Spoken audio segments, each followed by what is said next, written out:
நமச்சிவாய. பொதுவாக தெப்ப உற்சவம் என்பது எதற்காக நடக்கிறது? அந்த சாமி தெப்பத்தில் இறங்கி காட்சி கொடுக்குறாரு அப்படின்றத நம்ம புரிஞ்சுக்கிறோம். ஆனால் அது சொல்லாமல் உணர்த்தக்கூடிய இன்னொரு மெய் ஒன்று இருக்கிறது.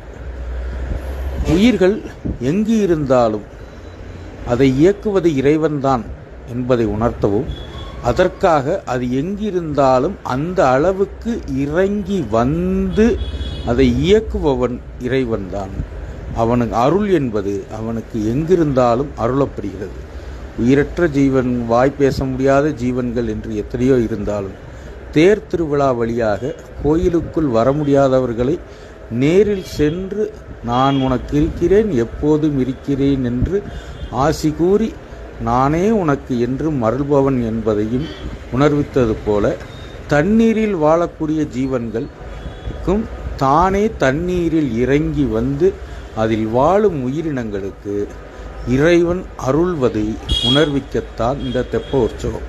அதே போல நாமும் இங்கே இறைவன் வரமாட்டான், இதற்கெல்லாம் உதவ மாட்டான் என்று நினைத்தாலும் எங்கே இருந்தாலும் உனக்கு இறங்கி அருள்பவன் இறைவன் மட்டுமே என்ற மெய்யை அறிவிப்பதே இந்த தெப்ப உற்சவம். நமச்சிவாய.